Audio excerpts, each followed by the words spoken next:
तेलंगाना के करीमनगर कलेक्ट्रेट में इतवार को मुनक्किदा एक जायजा इजलास में बीआरएस और कांग्रेस के रुकने असम्बली के दरमियान गाली गलोच और हाथापाई का वाकया पेश आया। बताया जाता है कि जगतियाल के रुकने असम्बली डॉक्टर संजय कुमार, जो हालिया दिनों कांग्रेस पार्टी में शामिल हुए हैं, उन्हें इजलास में बात करने का मौका फराहम किया गया, जिस पर हुजूराबाद के बीआरएस रुकने असम्बली कौशिक रेड्डी ने डॉक्टर संजय कुमार को माइक देने पर शदीद एतराज़ किया और डॉक्टर संजय कुमार से पहले इस बात की वजाहत करने का मुतालबा किया कि वो किस पार्टी से ताल्लुक़ रखते हैं। ज़िले के जायज़ा इजलास में हुकूमत की स्कीमात पर मुबाहिस हो रहे थे और जगतियाल के एमएलए संजय तकरीर कर रहे थे कि कौशिक रेड्डी ने इनसे माइक छीनने की कोशिश की और सवाल किया कि वो किस पार्टी की तरफ से बात कर रहे हैं, जिस पर एमएलए डॉक्टर संजय भी बरहम हो गए। बहस व तकरार के दौरान दोनों के दरमियान झगड़ा हो गया और झगड़ा इस कदर बढ़ गया कि गाली गलोच और हाथापाई तक बात चली गई। ताहम पुलिस ने मुदाखिलत करते हुए कौशिक रेड्डी को बाहर लेकर चले गए। बाहर आकर कौशिक रेड्डी ने मीडिया से बात करते हुए कहा कि बीआरएस के बी फॉर्म से कामयाब होकर कांग्रेस के नुमाइंदे की तरह बात करना काबिले कबूल नहीं है।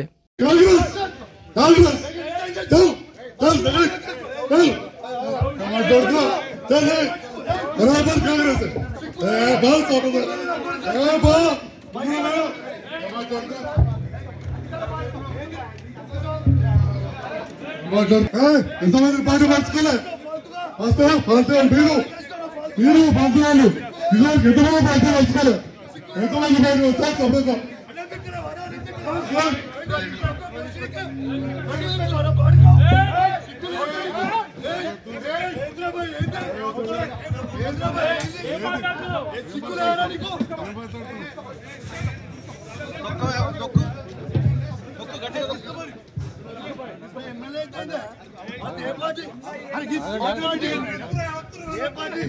రైతులకి రైతు భరోసా 15,000 ఖచ్చితంగా మీరు ఇయ్యాలి.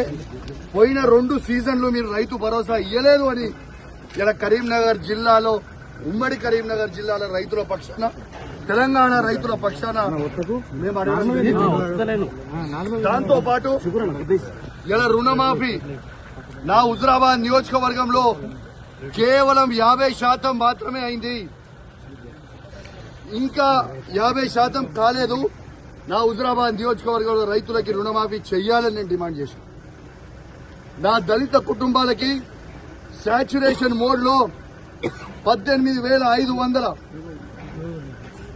కుటుంబాలకి మేము దళిత బంధు ఇస్తే, రెండో విడత దళిత బంధుని వీళ్ళు ఇయ్యకుండా మా దళితులకి ఇబ్బంది పెడతా ఉన్నారు.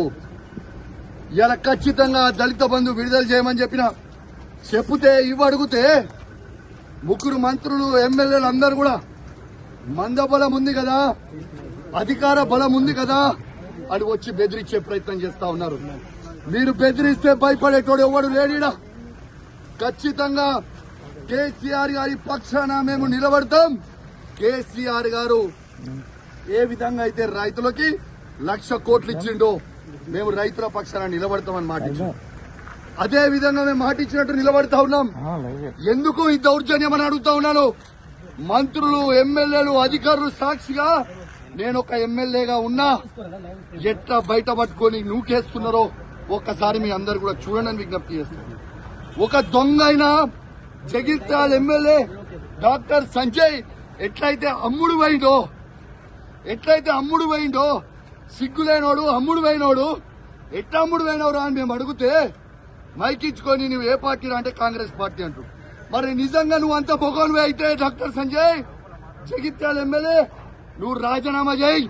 అదే కాంగ్రెస్ బీఫామ్ మీద గెలిచి చూపి చాతగాని దద్దమ్మలాగా కేసీఆర్ గారు పెట్టిన భిక్ష నువ్వు ఎమ్మెల్యేగా ఉండి దీంతో కేసీఆర్ గారిని నువ్వు విమర్శిస్తా ఉంటే, మీరు నోటికి వచ్చినట్టు మాట్లాడుతూ ఉంటే మేము చూసుకుంటా ఊకోవాలని అని మేము అడుగుతా ఉన్నాం. ఖచ్చితంగా నిలదీస్తాం, అడుగడుగున అడ్డుకుంటాం. ఖచ్చితంగా ఇచ్చిపెట్టే ప్రసక్తే లేదు. వాళ్ళు ఖచ్చితంగా ఇవాళ రైతులకి 15,000 రూపాయలు రైతు భరోసా ఇవ్వాల్సిందే. ఇందిరమ్మ ఇల్లు ప్రతి ఒక్కరికి ఇవ్వాల్సిందే. ఇవాళ వాళ్ళు ఇచ్చిన 6 గ్యారెంటీలు ఇవ్వాల్సిందే.